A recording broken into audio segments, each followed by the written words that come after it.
I want to welcome everyone to the committee hearing this morning.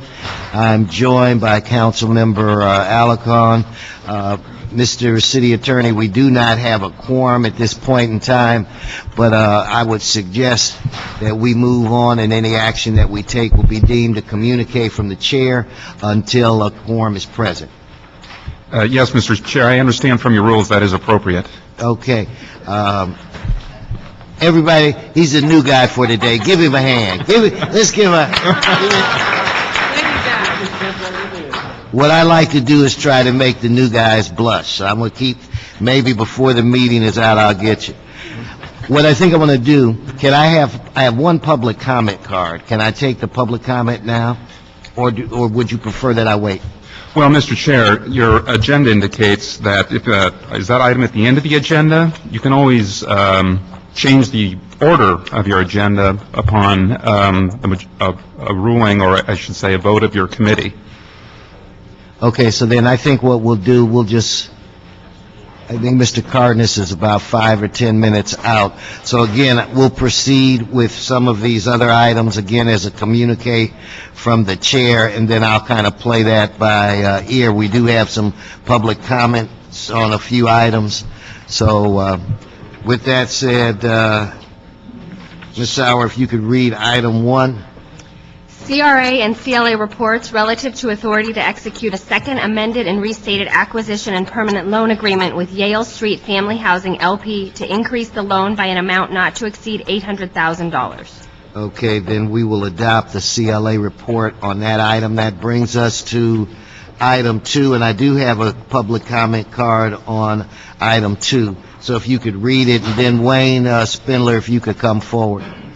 CRA report and joint resolution and CLA report relative to adoption of findings and authorization to expend up to $25,000 for public improvements at the African American Firefighter Museum at 1401 South Central Avenue in the Central Industrial Redevelopment Project area. The public improvements consist of a tribute to Arnett L. Hartsfield and related action. Thank you. Good morning. Good morning.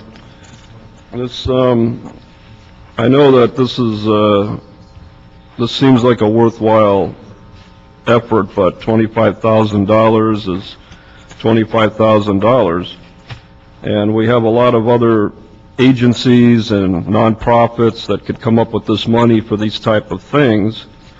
And to put it into a CRA budget and a CLA going along with this, it just starts to create a chain effect, I think, that these type of pet projects and things, right now in this budgetary crisis that we're facing, they have to stop this kind of thing.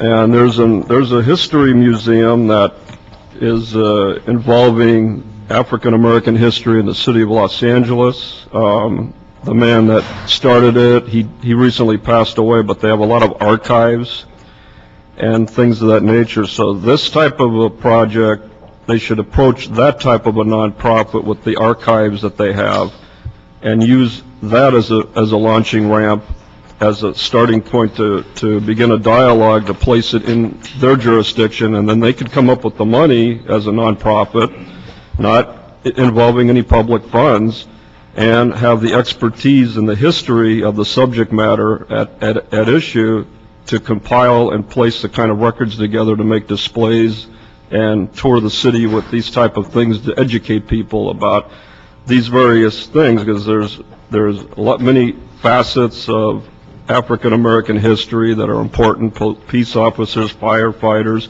veterans, military, etc.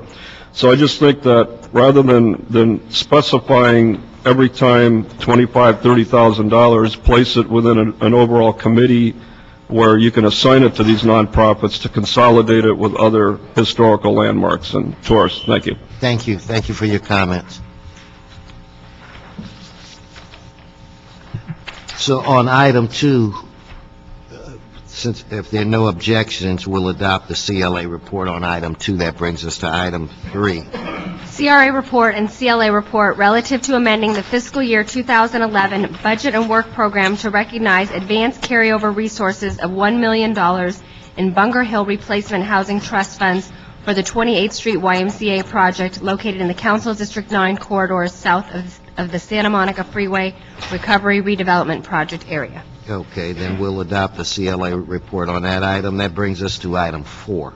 Los Angeles Housing Department and City Administrative Officer reports relative to approval of the results of the occupancy monitoring for affordable housing request for proposals and authority to execute a contract with Urban Futures Incorporated, the highest scoring proposer. The contract is for a 9-month period from October 1st, 2010 to June 30th, 2011. Okay, then on that item, we'll adopt the CAO report. I had received a request from Mr. Cardenas where it relates to item 5.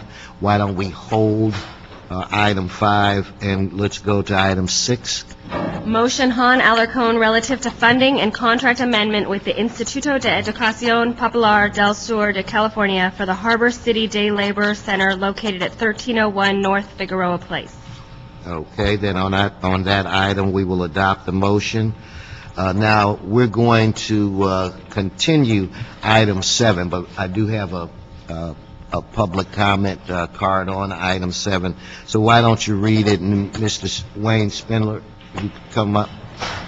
CRA and CAO reports relative to review and consideration of the project mitigated negative declaration, adoption of land use findings, and authority to execute an owner participation agreement with 6417 Selma LLC for the development of a hotel project at 6417 Selma Avenue at a floor area ratio of 5.3 times the site area in the Hollywood redevelopment project area. Okay, so you can come forward, but know that we will be continuing this item. And when you finish with your comment on this item, why don't you then go into your public comment, so I don't have you running back and forth. Okay, so this is on item 7. Okay, item 7. One of the things that you have with this project that is a big concern is the FAR, the floor area ratio of this project. When you look at the zoning maps going back on the tract, this is a similar tract that is near the item number 8, and it is item number 7 is involving a boutique hotel, and it calls for a floor area ratio of 5.3 times the site area. If you look at the zoning in the area as it normally constitutes, it would be about 2.3 to 2.4 versus 5.3. So what's happening in the area involving this council district and the area of development is that it's being developed with too much high density per square footage in the area. And what's happening is that you're getting more impacted development, which means that parking spaces become more harder to come by. It's going to increase rents on monthly parking spaces. It's going to create more congestion for traffic as you have more people coming in and out. And that's why the FARs were set at a standard that would allow for growth, but allow for reasonable growth within an area. And what's happening is there's a level of over-densification occurring. And they need to stop doing that because the property market right now is flooded with too much development in such a small area, and it's going to cause a harder opportunity to get out of the recession. And it may be 15 to 20 years by the time you use all of this occupancy, and by that time, these development projects, if they fail, are going to want to convert to condos, are going to want to convert maybe to low-income housing.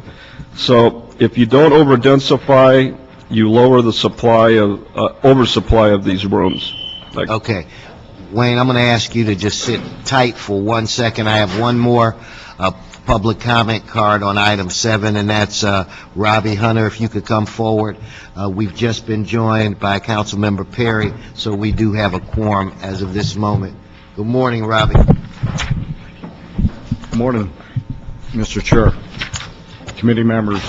Robbie Hunter, L.A., Los Angeles County Building Construction Trade Unions, representing 160,000 workers.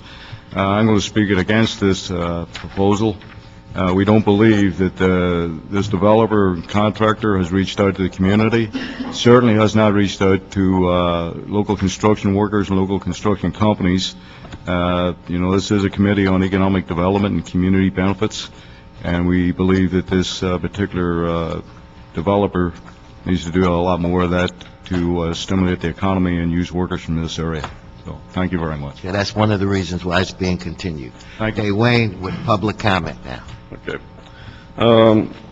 One of the biggest items, of course, today is dealing with an issue involving the Molly's Hamburger Stand, 1601, 1605 North Vine Street. You know what, Wayne? I just had a little bird whisper in my ear. Yes. That it might be more appropriate for you to actually speak on the item, which is item 8, so it wouldn't be public comment. So you'll have to, I will call you up again when we get to item 8. Mr. City Attorney, is that the appropriate way to deal with it? Well, it sounds like he's talking on item number 8. If he's agreeable to talking on item 8 as opposed to doing it in public comment, I think it would be appropriate. So I can let him continue now, or just bring him back later when we are on item 8? Well, the problem is if he doesn't talk on item 8, it won't be a part of the record for that item, so he may want to wait until we call item number 8. Use my remaining time for the item, which would be, well, my remaining time would be 1 minute plus the public No, when you comment. come back, you get 2 minutes to speak on item 8. Oh, you have something else you want to talk about? Yeah, so I can just use the time later. Go. Okay, So I'll come back on the item. all right. Thank you very much. All right. Okay, now, like I said, we've been joined by Ms. Perry. We've taken action on items, or as a communique from the chair, on items 1, 2, 3, 4, and 6. We're holding item 5 for Mr. Cardenas. So, Ms. Perry, if you have no concerns or questions where it relates to the items I just mentioned, then, Mr. City Attorney, then we would, without objection, those items would be deemed approved. No objection. Okay.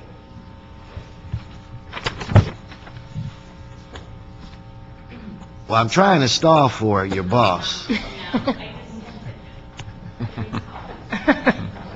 we have anything else we can do?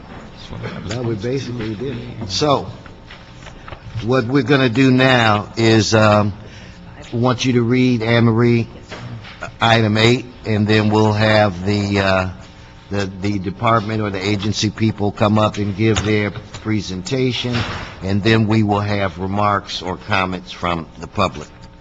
Item 8, CRA and CAO reports and resolution and motion Zine for Garcetti, Perry, relative to a disposition and development agreement for the sale of CRA-owned property at 1601 North Vine Street to 1601 North Vine LLC for $825,000 for the development of a commercial office building, information regarding the final environmental impact report for the 1601 and 1605 Vine Street project, and authorization for a budget amendment for the CRA to receive $250,000 in reimbursement from the developer pursuant to the settlement agreement upon the concurrence of certain conditions, thereby reducing the CRA's contribution to the settlement from $650,000 to $400,000.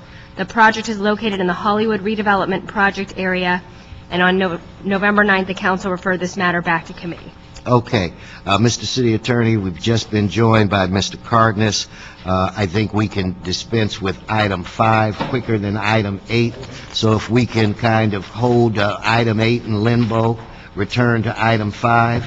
So, Anne Marie, if you could read item 5 again. And again, we've been joined by Mr. Tony Cardenas. Item In the nick 5. of time. Community Development Department report relative to a status report on grant applications submitted from October 1st, 2009 through September 30th, 2010. Okay, Mr. Cardenas, it's my understanding you had a couple of requests or so? I have a request from CDD to include in your reports, including to add to this report, the agencies that actually get the grants, if they could list the organizations and or agencies that they collaborate with when they're actually putting the efforts out on the streets. And then in addition to that, delineate the difference between collaborating or working with organizations, delineating the difference between that and actually funding other organizations that they partner with in their endeavors. Okay? Not only just list who they're working with out there in the community, but also which other organizations are actually getting some of this funding supplemented to them for their efforts and their work. Okay? Understood. That's it, Mr. Chairman. Thank you so Okay, much. all right, then, without objection, we'll receive and file the CDD report on that item. Thank you, too, for coming. That brings us back to item 8. If we could have the representatives from the agency, please come forward. Don't trip. The city no longer has workers' comp, so you trip, you're on your own. Good morning. I'm Leslie Lambert, the Regional Administrator for the Hollywood and Central Region of the CRA. Cal Hollis, Chief Operating Officer of the CRA. Okay, who wants to start? I'm going to give you a brief history of this project and an overview of the public benefits that it gives us. The property on which this project will be built was purchased by the agency in September 2006. And at that time, an exclusive negotiating agreement was executed with the developer who's here today, which is Pacifica Ventures. In 2006, in Hollywood, as you probably remember, the real estate market was very volatile, mostly going up. And we paid $5.45 million, $5.45 million for the property. It's 18,000 square feet. And the rationale for purchasing this property was to facilitate the development of a Class A office building for corporate entertainment use. What was happening in Hollywood at that time was a lot of the office space was being converted to residential, and we were seeing office users leave Hollywood. And that impacted negatively the entertainment industry, which uses Class A office space. So the purpose of the project, again, was to facilitate the development of this 108,000 square foot office building, and which will attract entertainment corporate uses.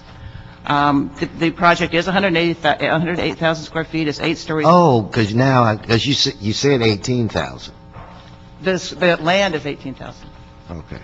The office building is 108,000 with ground floor retail. 100 and what? 80. 108,000. 180. Mm-hmm. 108 or 180? 108. 108.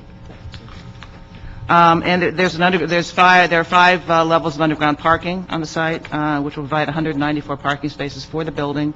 When the building is not in use, which is generally at night and on weekends, those parking spaces will be available to the public. There are a number of community benefits that the project affords. One is it will be built to LEED Gold standards.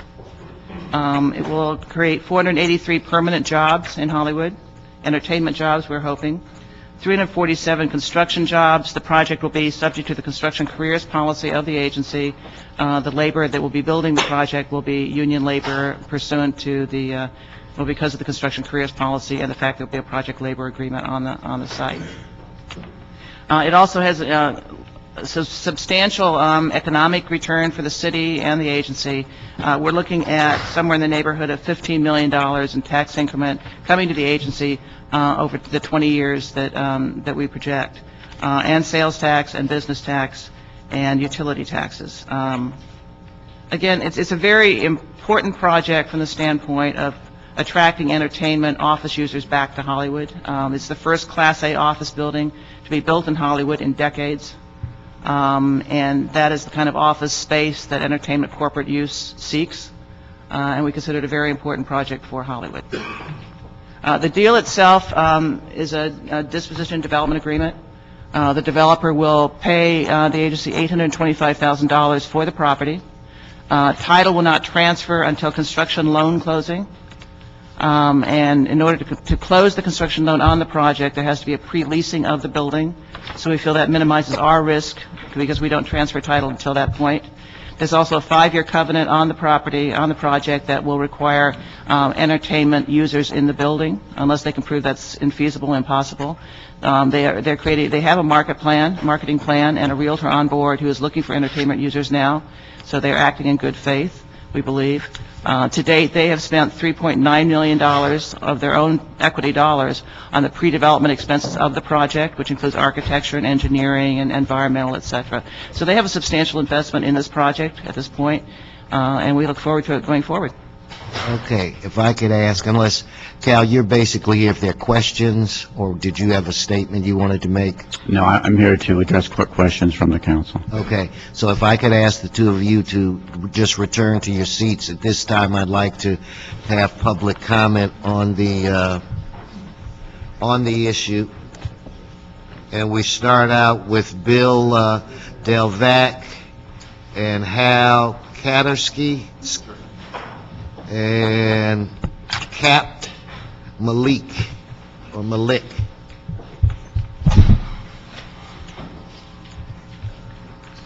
So whoever, Bill, you're first. Honorable Council Members, Bill Delvac of Armbruster, Goldsmith, and Delvac, on behalf of the developer. As Ms. Lambert just told you, that this is a project that the agency, forgive me for one moment, we had a presentation we'd like to make. Is there a time allotment you would give the applicant in this case? Realistically, what do you think you need I think to know? 10 minutes, given that we want to both present the deal structure and the project itself. I'll give you 8. Thank you very much. Just so we can say we're negotiating. Just let me know when 8 minutes are up. Well, and in fact, negotiation is the topic here today. What you have is an arm's length negotiation between the agency and a developer to create a high-quality redevelopment project. The CRA owns the property. You will hear questions about what is the value of the property and appraisals. And we are very proud to say that we believe, as our lender believed, that the price for the property that was valid in 2006 was $5.4 million. There is a second appraisal with a different number, but when you look at the real facts, that $4 million. When you look at the real facts, one appraisal, last comp, is 6 or 7 months before the transaction closed. The second appraisal includes comparable sales up until a much closer time to the sale. And I think we can all remember, although it seems like ancient history, that in 2005 and 2006, there was a rapidly rising real estate market. So I believe that on the real facts, the appraisals are completely explainable. But I think what's really the question before the council today is, given that the CRA owns the property, what's the right path forward? What's best for the city and what's best for the people? And what's best for the people is to do what the agency and the developer started out to begin with, which is to create a high-quality Class A office space supportive of the entertainment industry. The land write-down approach, as you all know, is a key redevelopment tool. It's based on state law, and it's completely valid, and this council has used it time and time again to create redevelopment. So we are very proud of the project. I want to turn it over to Hal Katersky, and as you said, Cap Malik, the architect, will present a really great project. I'm joined by my partner, Amy Freilich, in case there are detailed questions about the legal issues. Thank you. Good morning, sir. Mr. Chairman, members of the committee, this project started over 4 years ago when the CRA in Hollywood approached my company, Pacifica Ventures, and asked us if we were interested in developing a Class A office building in Hollywood. We said that we would, and at that time we were lobbying the state of California very strongly to be competitive with other states and other countries to keep entertainment business in the Los Angeles area. As we understood it at that point in time, no new office building of a Class A nature had been developed in Hollywood for over 20 years. Companies would not locate to Hollywood, and in fact were moving out because the facilities simply were not there. This was an effort, and continues to be an effort, to attract new businesses and retain businesses in Hollywood. Over the last 4 years, we have negotiated a DDA with the CRA. We have designed a 108,000 square foot Class A office building that will be gold LEED, environmentally sensitive. We have met with the community on numerous occasions, beginning in 2007, with the neighborhood councils, the local bid, the Chamber of Commerce, and with all of our neighbors. This project has been vetted in 3 CRA public hearings in the last year, first on the DDA itself, secondly on the EIR, and thirdly on the settlement that we recently concluded with Molly's Hamburgers. The building itself we believe to be spectacular. It'll be 8 stories high. It'll have all of the new amenities. Can we hold the time right quick? I'm sorry to interrupt you. Ms. Perry. While I am extremely supportive of this project, out of an abundance of caution, I'm going to recuse myself from either voting on this or hearing any further testimony because of the Silverstein law firm. I'm going to leave the room and take myself off the record. Okay. May I just point out as a point of order that Mr. Silverstein is no longer opposing the project and that we settled fully? No, we're good. This is the safe way, out of an abundance of We caution. appreciate the support. I want to be cautious about this. All right. Okay, start the clock. We're back in business. Thank you, sir. In addition to the 8 stories up, we'll have ground floor retail of about 2,000 feet that will serve the community. We will go down 5 floors for almost 200 parking places that during weekends and evenings will serve an area that needs additional parking. And during this building itself, when completed, should be home to about 430 permanent jobs. And during the 2 years it will take to construct it, we will be hiring 355 union construction jobs, all from local contractors and subcontractors in the metropolitan area. To date, we've spent almost $4 million. We've spent that money on entitlements, on engineering, and on architecture. And I'm proud to say when we finish the entitlement process, we will truly have a shovel-ready building. Okay. We're very proud of this building, and we think it will become a true landmark in the Hollywood area. Okay, thank you. Mr. Chairman. Hold the time for a second, and I'm going to suggest to you, before we go forward, that whenever there are construction jobs, there are 355 construction jobs. Is that direct? Because there's generally indirect jobs as well. So this number could be lower than it really is. No, these are direct jobs. Okay, so somebody should look on the direct and indirect jobs, because if you want to show your benefit, we've got big projects going. We might have 1,500 direct construction jobs, but another 500 or 6 in indirect services. Okay, with that said, what is the... Apparently, Mr. Malik is stuck coming upstairs, so we have Mike Janis. I'm on in a second. So wait, so who's stuck? Mr. Janis. So this is same firm. So this is your cleanup hitter? Yes, sir. All right. The pressure's on. Thank you very much. Again, we wanted to just present the building again. It is an 8-story Class A office space, so with the amenities and facilities provided, this would really be geared towards Class A users, entertainment users. We consider the design almost to be a jewel box. It's a very clean, modern look. We think it's sort of modest in presence for the corner, but yet it has its a statement that is very it's just very it's very simple and sophisticated. Is what I'm looking for.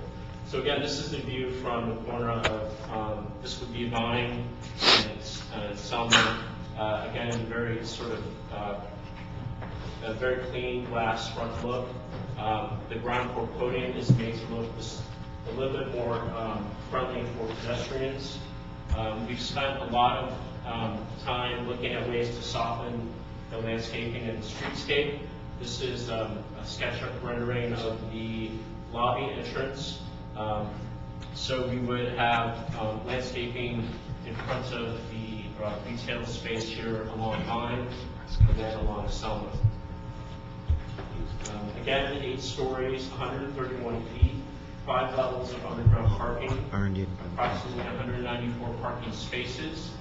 Of those parking spaces, we do have 10 spaces dedicated for low-emitting vehicles and 6 van-pool and carpool spots. And again, the spaces would be available for the community in the evening. The other thing I did want to mention is that on the overall plan, in addition to the landscaping, this is a ground floor plan. This is along Vine Street where we have the Walk of Fame. We will be taking great care to make sure that the stars are removed carefully and preserved, that the Walk of Fame will be redone to the new standards for the city. And The entrance to the parking garage is actually off of Selma. We moved the parking gates a little bit further into the garage so that there would be no stacking along Selma, that all the stacking would actually occur within the building. As well as in terms of the sustainable effort, we do have bike spots and showers for use for people who would be work tenants in the building. There are some other green standards that are tenant guidelines for reducing water and energy efficiency and providing just a better work environment. It's just a broad overview of the project. Again, we think it's a very sophisticated building. It would be a great amenity to the neighborhood. Thank you. Thank you. So I told you you didn't need 10 minutes.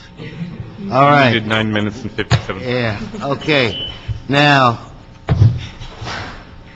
Wayne, now you have your opportunity.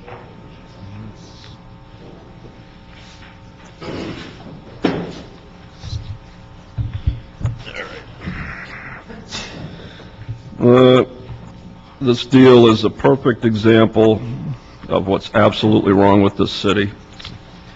It's a travesty, and the way it started was in a very hot real estate market.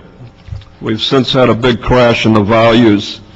Therefore, there was an appraisal in the record of about $3 million for the parcel, but you have two parcels of property on this subject, 1601 and 1605. 1605 has the Molly's Hamburger Stand, and it's on a completely separate APN. It's zoned since 1929 and refurbished in 53. So it is a historic landmark. It's eligible for it. That's what led, now they have to buy that for like $1.2 million just to get rid of that tenant. The garage is going to be operated actually by the first owner who sold it to the current owner who sold it to the CRA, who's now going to get it back for $800,000. So therefore, at the end of the day, when they're done with this lease, they're going to have the property worth at least $3-4 million. They've already got $5.45 million from those sales. So the guy sitting there with about $9 million in net capital ahead of this project where he's expended $3 million. So therefore, what if he doesn't build? He's ahead $6 million. Then he can write the loss off and never has to build. Now, why wouldn't he build? Because we have a recession. There's vacancy rates approaching 20%. A lot of lenders wouldn't lend the money now unless it was a hard money loan at, let's say, 16-17%. So they may not build this thing ever. And even if they do, the sponsors of the project, the minority sponsors of the project, have had some problems in other states. There's a number of protests in the file that are well documented about that. So overall, there's a lot going on here. It needs to be nixed at this time. Thank you. Mr. Chairman, excuse me, how did you get involved in attending to this particular project? I went to a hearing back in June 1st. I talked to some people that were at Molly's. I heard the day that they commented. And originally they were going to be bought out for $100,000, and they were crying. They couldn't live on $100,000. And then they hired a lawyer after that happened. So what I did was, using internet resources, Jack Humphreyville, Ron K. Online, LA Times, I took the entire package of the files last night and I read the entire file. There's about 1,000 pages of documentation. And I've invested in real estate myself. Thank you. So that's why I know it's crummy. So Thank you. Okay. All right, thank you, Mr. Spindler. Thank you, bro.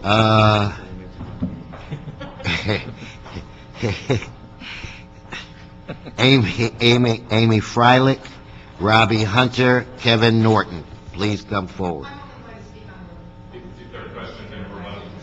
Okay, that means Robbie, Kevin, and Piedmont Brown. So, Robbie, you're number one. Kevin, you're number two. Okay, Robbie Hunter, representing the L.A. Orange County Building Construction Trades Council. You bring any of your friends with you today? I know them, but they're not always my friends. You know. that's a case of what have you done for me lately, you know? Robbie, I'm going to hold your time because I'm going to ask you also. I think it's important for you to, I don't think that the 355 jobs is the total jobs. They're indirect jobs as well. There's going to be food trucks. There's going to be other kinds of transport.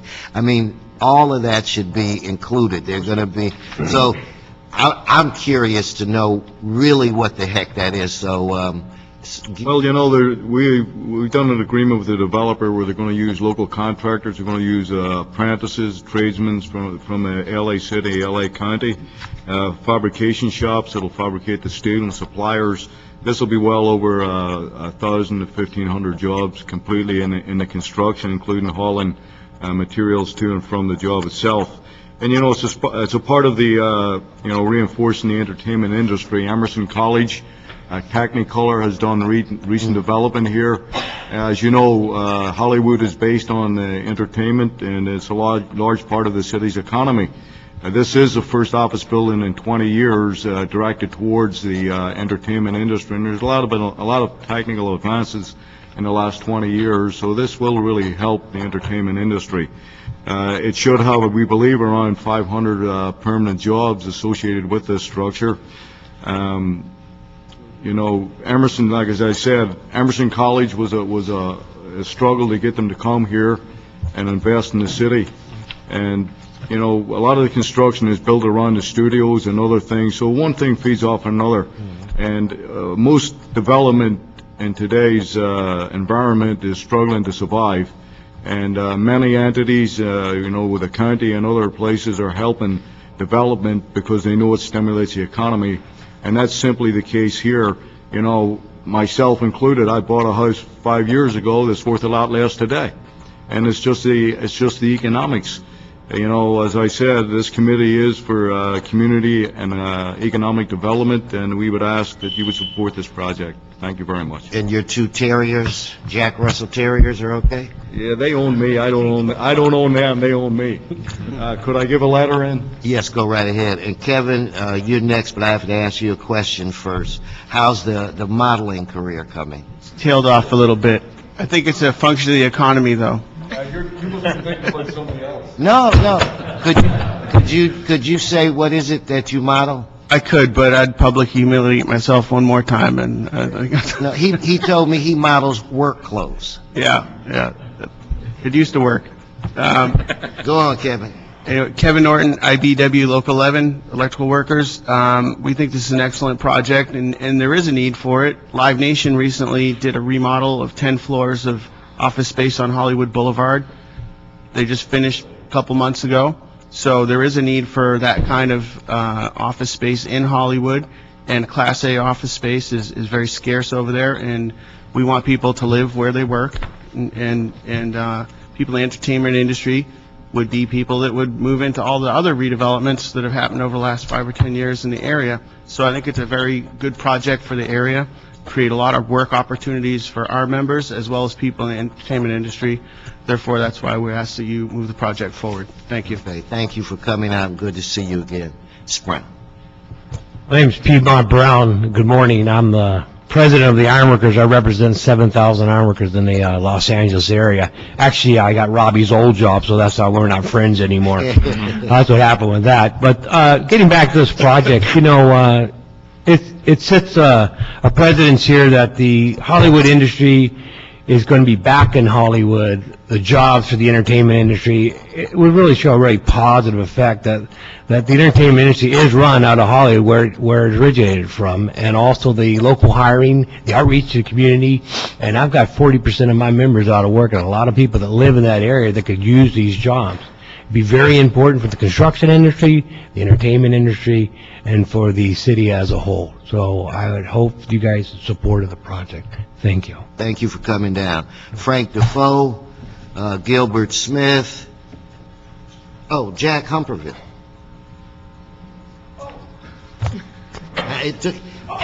Well, no, I couldn't read it, but somebody gave me a translation, and that's... So, Frank's first, Gilbert second, Jack, you the cleanup hitter. My name is Frank Defoe. I am currently Regional Vice President for Unitronics Automated Parking Systems. We're working with the City of West Hollywood currently on their RFQ, which is due tomorrow. The reason I'm here is that I have been a developer for over 50 years. I developed the La Mesa Village Plaza just outside of San Diego, if any of you are familiar with that. It's a 5-city block, multi-use, from retail to Merrill Lynch, office buildings to residential. And one of the things that we did not predict was what I call the ancillary effect. You were talking about jobs and hard jobs and what the extra jobs are. With the ancillary effect of this project, to me, that 400 and some odd jobs which are going to be in this building is going to multiply, in my estimation, at least 5 times, if not more.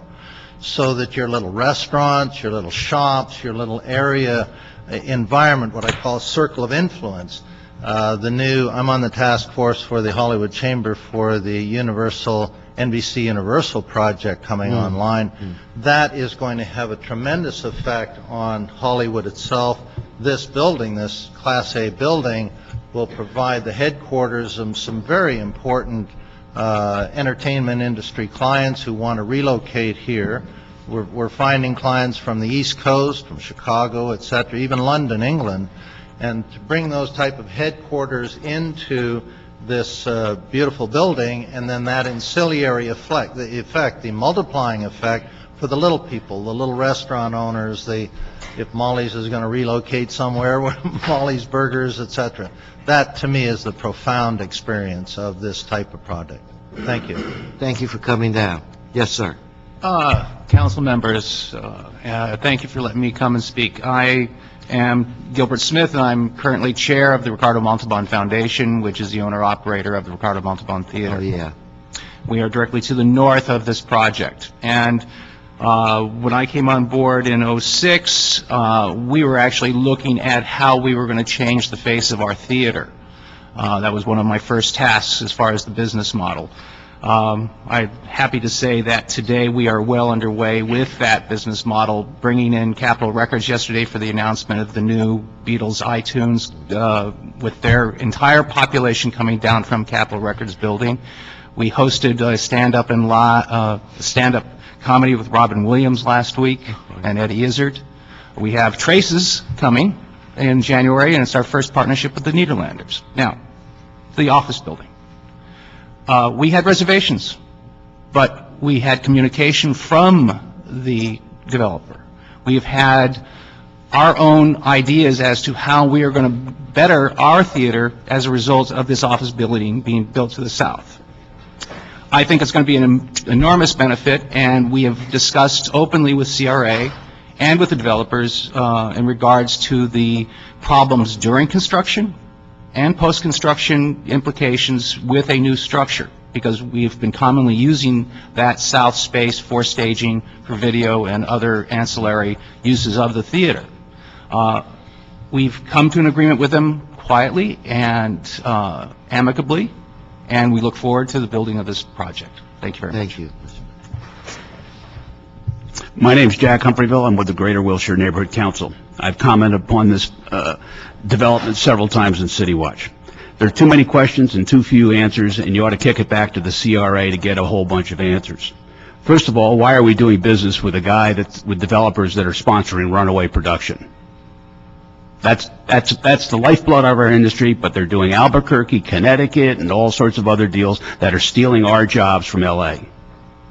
In terms of the developer's qualifications, he pointed to 2 big projects, the Albuquerque Studios and Culver Studios. Albuquerque's broke. That certainly wasn't in the CRA memos. And the Culver City operation, there was litigation where they alleged fraud and embezzlement, and according to the newspapers, this suit was settled where the developers made a financial settlement and they lost all their equity interest. In addition, the developer has a long trail of litigation, as was outlined in the LA Times article of August 17th.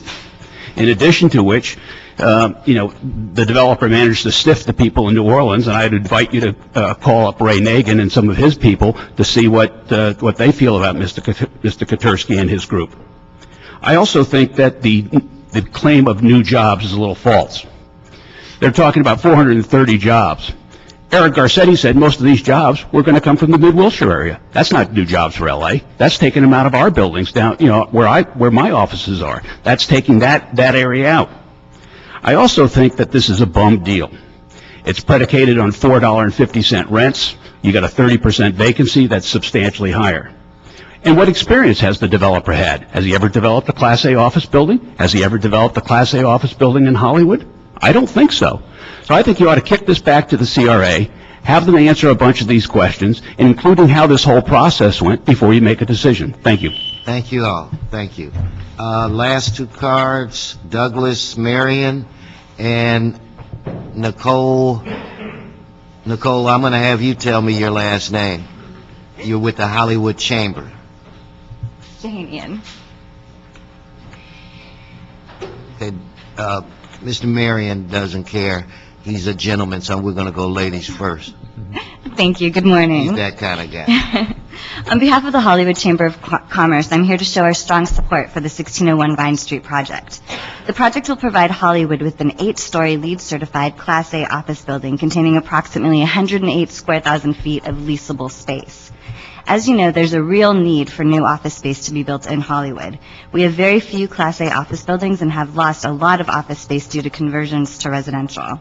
In fact, there's not been a new office building erected in the last 30 years, with the exception of the new Technicolor building that was fully occupied by that firm.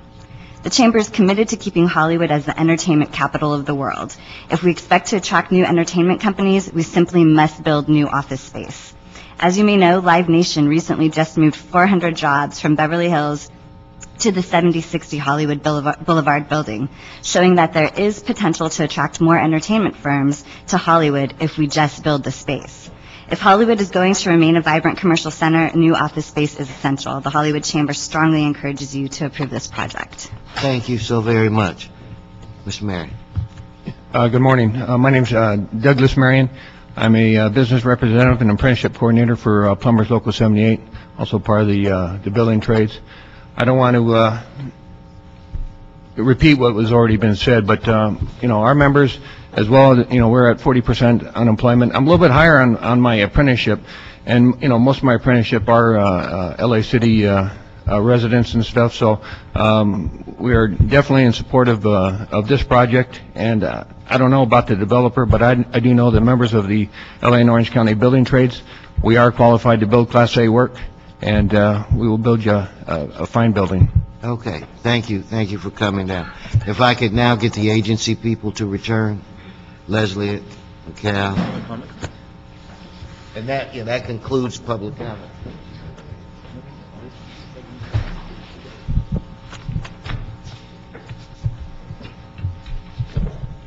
Yeah, we were on a roll for a while, okay?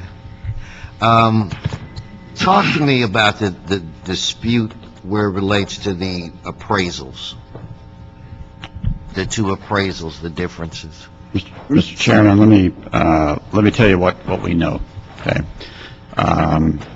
First thing we know is that the three key individuals that were involved in the acquisition portion of this transaction are no longer with the agency. And so I was not... What's that supposed to mean? Come on, I'm serious. What's that supposed to mean? That means that... They left no documentation behind? They left no notes? Excuse me, Mr. Chairman. They left no notes or anything? Councilman, if you let me finish, I will explain. No, I'm asking you a question. You can continue to say whatever else you're going to say, but I want you to answer my question. What's that supposed to mean? What it means is that we do not have anyone in the agency that has direct knowledge as to what occurred at that time. So we've been reconstructing through the records we do have what we believe the case to be. Okay. So go on. All right. This property was appraised by both Pacific Appraisals and by C.B. Richard Ellis.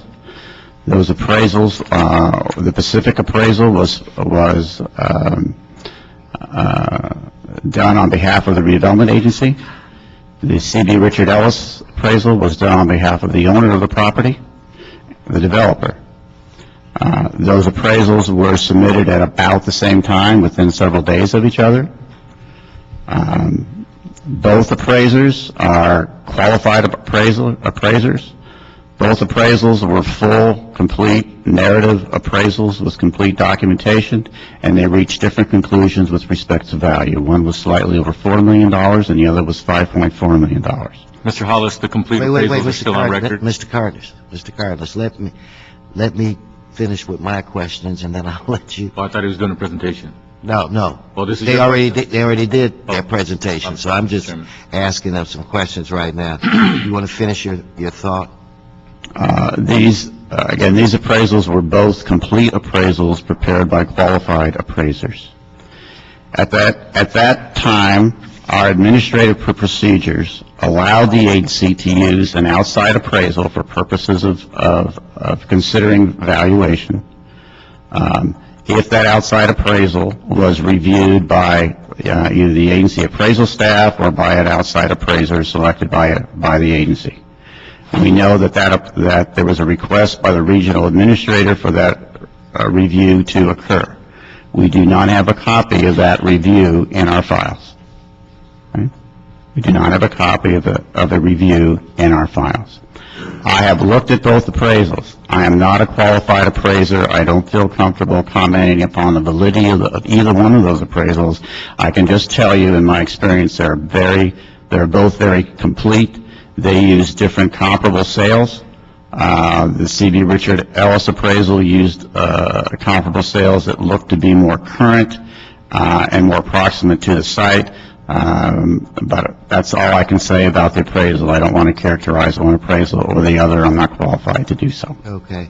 When and if this does reach council, we may want to get some more data on that, because I'm sure it's going to come up. Now, we sold the property, or we want to sell the property back to the developer. I'm of the opinion that this is not a unique situation. Is this something that is unique, or do we normally put things like this together?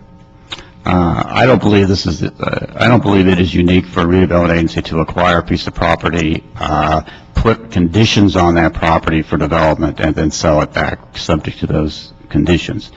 In this case, Section 33433 of the redevelopment law specifically provides for the sale of property at less than fair market value. It has to be equal to the fair reuse value of that property, and the agency has provided complete documentation as to the fair reuse value of that property at $825,000. Okay. It's my concern that there was a letter from an attorney that had some concerns were related to the EIR. Did we respond to that letter? I would ask Please come. Ed to come forward, Ed Young to come forward, or City Attorney's Office.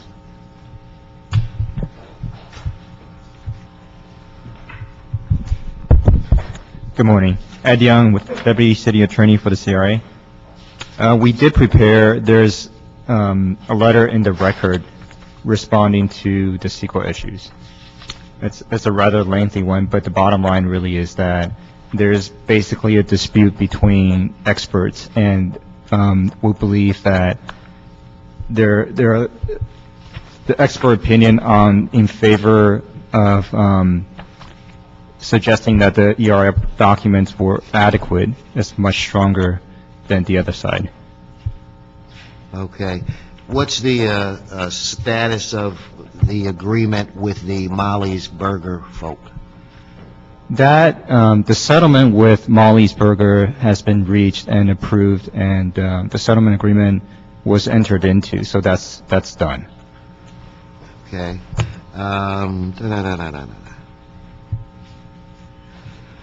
Mr. Cardenas, you have some questions? A few. Go right ahead. Thank you, Mr. Chairman. Which CRA funds were used to purchase the property when the CRA took title of the property? Tax increment. Could you speak a little into the mic? Tax increment. Tax increment. From the Hollywood project area. From the Hollywood That was my project. next tax increment from the Hollywood area. Okay.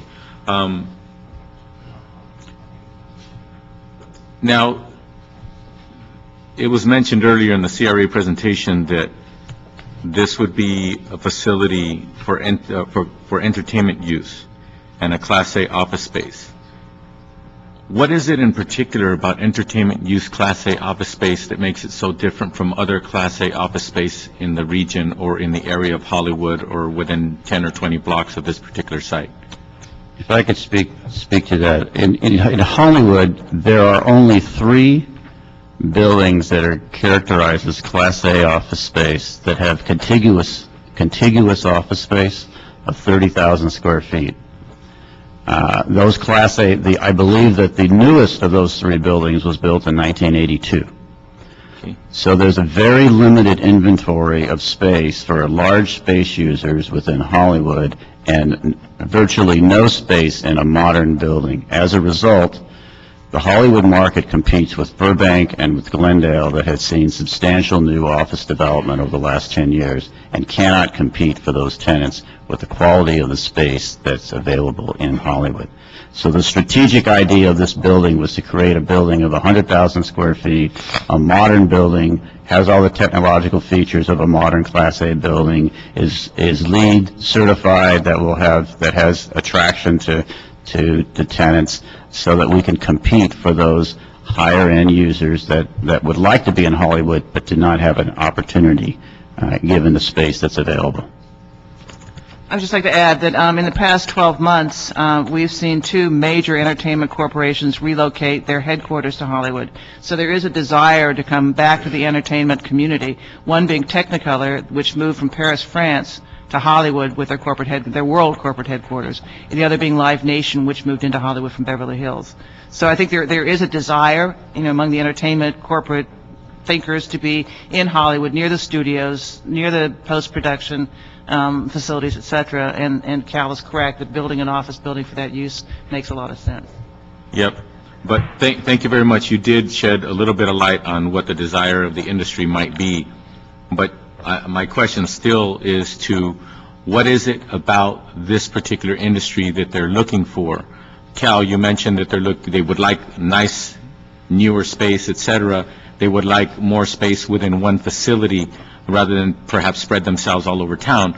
But what is it? Is there anything else? Do they need a viewing room on every floor? Do they need extra-sized bathrooms or something? Is there anything unique about their usage other than their desire to have really nice space?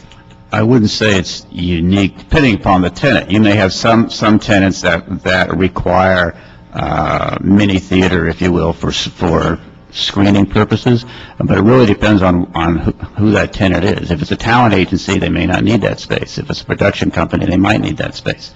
It really depends on the type of entertainment tenant. And I know that the buildings are old, but a lot of refurbishment has gone on over the last 10, 15 years in this town. How does it look for Hollywood and that area for buildings that have been refurbished, gutted, and renewed so that they are, in fact, much nicer than they were before that? That has occurred in some buildings. The problem we have is contiguous space.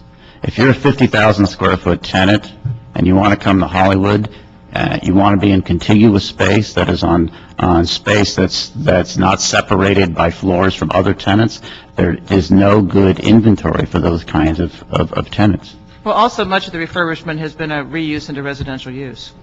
The only major refurbishment that I've seen on Hollywood Boulevard in a long, long time is the building where Live Nation is now. What's the overall vacancy rate in that area? The vacancy rate in Class A buildings, I believe, is about 17%. But again, there's vacancy rates for Class A buildings, but the target is for the larger entertainment uses, and for those, again, there are only 3 buildings that have contiguous space, and they're not great buildings.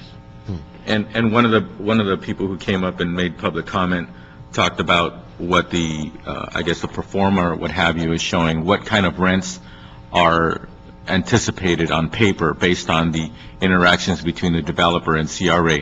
What do they intend to, or what do they anticipate, or what's their success going to depend on when it comes to the per square foot rate? I believe, well, Somebody said $4 plus, and that's kind of high in this market. that is high in this market.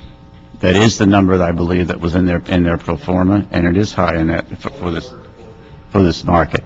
And what we have done is that we have protected the agency, and that if they do not achieve pre-leasing of that building to 60%, we don't convey the property. So they're either going to have to prove up that they could get those rents, or they're not going to build the project. They'll never get possession of the property. That's also a requirement of their lender. So they're going to have to prove this up by going out there and finding those tenants who do want to be in Hollywood, do want to be in the first-class building in Hollywood, and are prepared to pay a premium to be in that building. If they can't do that, they'll never get control of the property. Have they done so far? Have they proved to the agency that they actually have somebody on the hook and sign on the dotted line? It's very difficult to get anyone to sign on the dotted line if you don't have the ability to build a building. Until they have a DDA, they cannot get someone to go sign a lease. You could speak with them about their current marketing efforts. I'm sure they'd be happy to speak about that, but I don't think it's very difficult to get a tenant who's looking for space to sign a lease for a building that the developer doesn't have the authority to build. Okay, to these appraisals, you mentioned that there were 2 appraisals and a review appraisal, or a review of the appraisals? No, there were 2 appraisals. We have not documented that there was a review of those 2 appraisals. You spoke to the fact that there was, in fact, a review, but it's not on file right now. No, let me say it again so I'm clearer. Our administrative procedures with regard to appraisals that were in effect at that time said we could use an outside appraisal if we did an internal review of that appraisal. Okay. There was a request by the regional office for that review, a request of our appraisal unit. We cannot find evidence of the review. Okay. And we're still looking in our files, but we have not found evidence of that review. That procedure, by the way, has been changed. Okay. So we're back to 2 appraisals, and those 2 appraisals are, in fact, still in the possession of CRA. Yes, they are. Let's call the first one you're going to tell us about, appraisal 1. Who paid for that appraisal? Whose appraisal was it? There was an appraisal done by Pacific Appraisals. That was commissioned by the agency, paid by the agency. Okay. And how much did that appraisal come out to? It was $4,050,000. $4,050,000. $4,050,000. $4,050,000. And that appraisal came into the agency what month of what year? May 2006. May 2006. It was completed. Completed in May 2006, right? That's correct. Okay. Now, appraisal number 2. It's done by C.B. Richard Ellis. It was commissioned by the developer. It was dated also May 2006. Okay. No, commissioned or completed? It was paid for. I'm sorry. The appraiser was hired by the developer, paid by the developer. And it was finished? It was completed. Yes, it is a complete appraisal. In May of 2006? Yes. Okay. Because the developer mentioned that at least the body of one appraisal, the lower appraisal, was actually 6-7 months difference when it came to the body of the appraisal. But it appears that they were both completed in the same month. I believe what the developer said was that the comparable sales that were in that appraisal, the latest ones in that appraisal were dated in 2005. Well, he specifically said 6-7 months. That's my notes. Yes. And I'm talking about the body of the appraisal, which you and I are saying the same thing. No, the comps, the most recent comps in the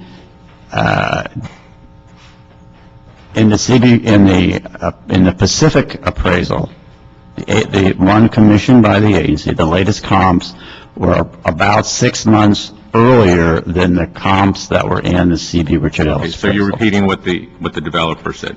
That's Now, correct. the CB Richard Ellis appraisal, what was the appraised value on that one? $5.4 million.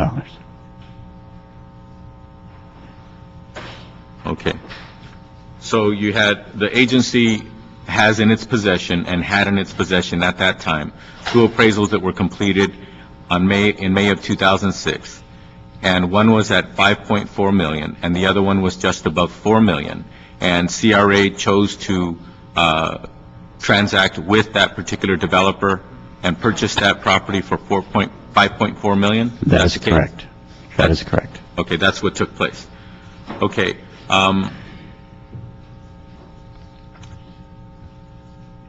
Now, 5.4 million and 4 million, and that was based on pure land value, or that was based on the potential of what that property was worth?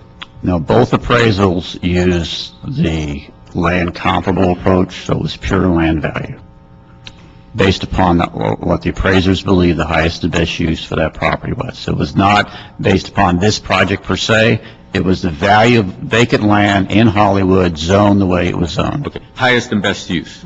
Yes. Is what they were comparing? That is correct. Not a parking lot with a little burger stand on it? No, it was highest and best use based upon existing zoning. So those appraisals and CRA and the developer transacted at $5.4 million based on highest and best use of the property. And now CRA is looking to sell the property back to the developer for its current use, or what's the term that we're using now? It is the reuse value, that is we're selling the property for the value of the property based upon the use to which it is being put and all the terms and conditions that are placed in the development agreement that are imposed upon this project. And so that has brought the value down to $825,000? That is correct. And in your report, in one paragraph, it talks about in 2006 that the developer initially purchased the property for $5.4 million and conveyed the site to the agency for the same purchase price. Then it says the developer subsequently requested the agency to resell the site to the developer for its reuse value of $825,000, which equates to a write-down of $625,000 based on the original purchase price in 2006. $825,000 and $625,000 doesn't add up to $5 million. So explain to us, because I don't deal with CRA matters on every single day. So can you explain to me why those two numbers make any sense in this report? I'm sorry, Councilman, which report? These are the CLA notes report. Okay, I don't have a copy of the CLA's report, so I can't speak. If someone has a copy, I'd be happy to look at it.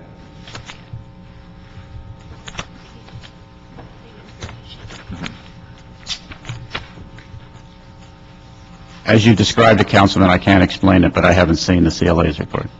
Okay.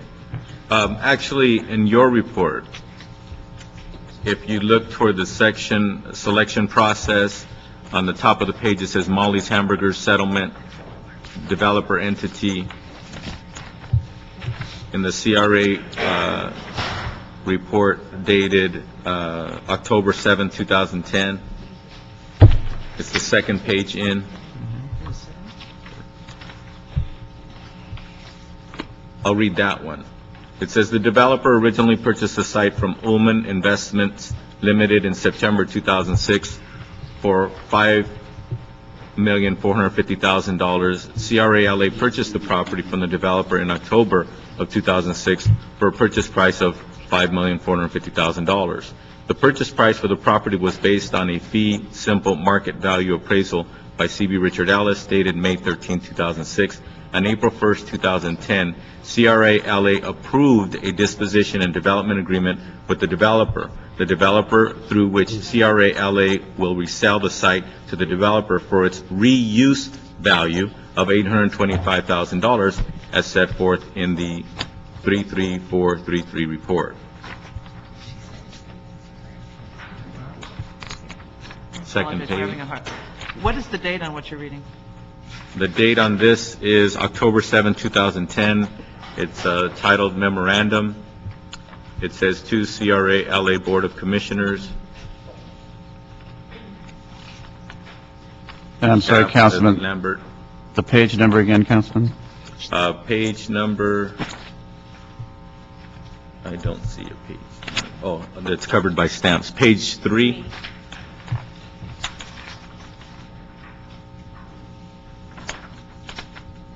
Where it says selection process. All right. So technically, let's use consistent terms. If CRA bought it for 5.4 million and they're selling it back to somebody, in this case, the same developer, they want to sell it back for 825,000, what is the write-down on that? It's about $4.6 million. See, $4.6 million. Yes. Yeah. So that is, for the terms of write-down, the write-down is 4.6 million. Yes, that is correct. Okay, and then the developer referred to this as this is totally legal. It's Mr. within Cardenas, state let me statute. stop you for 1 second. I think Yes, I just the need to make... CLAs, I think something may have been discovered here. Right, it sounds like, I apologize that there's a $4 million typo in our briefing notes. So it should say 4,625,000. Yes. Okay. All right. Thank you.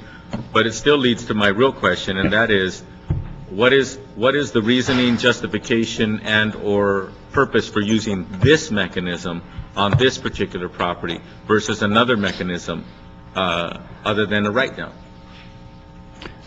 Can't we just give the developer money? Can't we grant the developer money? Can't we give them tax credits or something? All kinds of different things we could do?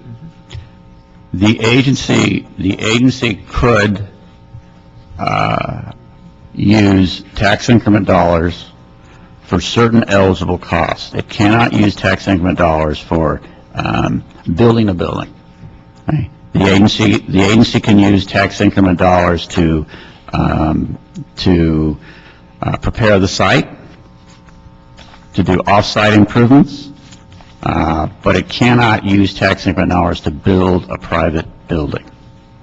So the agency frequently uses, what it can use tax increment dollars to purchase land and to write that land down, which is a very common practice of the redevelopment agency. In many of its developments, it in fact uses a land write-down because it has authority under the law to buy land at one price and sell it at another if certain conditions are met. Now, the reasoning behind that, or the purpose behind that, is to bring the property numbers for a development purpose into scope so that it can be developed. Is that the purpose? That is correct. It is to reduce the overall cost of the project such that it becomes financially feasible. All right. So, now, how much money does CRA have into this project in real dollars? Because, for example, Molly's Burger Restaurant seems to be, there's an agreement with them, and it says right here that the DDA requires the agency, which is the DDA Disposition Development Agreement between CRA and the developer, requires the agency, CRA, to pay for relocation costs for Molly's utilizing project area tax increment. 2, it says provide rental assistance to Molly's for 5 years in the new building with an optional 5-year extension upon completion of the project. What's the magnitude of that support for Molly's that's coming out of CRA? Well, that actually was an alternative that Molly's turned down. Oh, really? Yeah, and that's Okay. how we got to the settlement agreement point. Councilman, if you have a copy of the 33433 report, which should be part of the board report, if I can direct you to that document. What's it look like? It looks.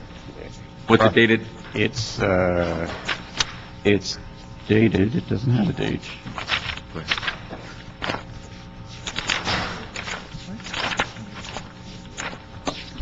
Looks like this. Looks like that. Yeah, I got a page that looks like that. It's attached to the board member of the tax. September 18, 2009, it says? Or is it a different one? Go ahead and reference it. Go ahead. All right. On page 8 of that document, 8 of 19, Go ahead. Part of what the 33433 report requires is a disclosure to the public of the total cost of this agreement to the agency. On this page, this table, it shows the detail of all the cost to the agency of doing this development. And it shows the gross cost in nominal dollars. It also shows cost in present value because some of these costs may be paid over time. And then it shows the revenues resulting from the development as a result of the project. So that if we just look at total agency costs before consideration of the purchase price it's receiving or tax increment receiving or anything else, it's $7.8 million. From that, you would deduct the purchase price that is proposed, the $825,000, and then you see the tax increment that this development will generate, and then you get to either the net cost or the net revenues, and in this case, the agency actually receives $6 million more over time in revenues than it cost the agency to do the project. In present value terms, though, it's only $300,000. So whenever there is a 33433 report, it describes in great detail the cost of the agreement to the agency. And so that was how I would answer that question, sir. And then you say over time, according to this table that I'm looking at, that you just referenced. So over time, what time period? 20 years? This is for the life of the redevelopment plan, To 2027. which is until 2027. So about 17 years from now. Yes, sir. Okay. I'm almost done, Chairman. I'm looking at the clock. I know we do have to get to council. I really appreciate this opportunity for me to get some better clarity on this. See, what I have the biggest problem with on this one, believe it or not, for those of you who are here from the public who don't like how this project has developed, what I don't like is an agency hinging its current decisions and making comments like, well, some of the folks who were involved in this back in the day, they're not here anymore.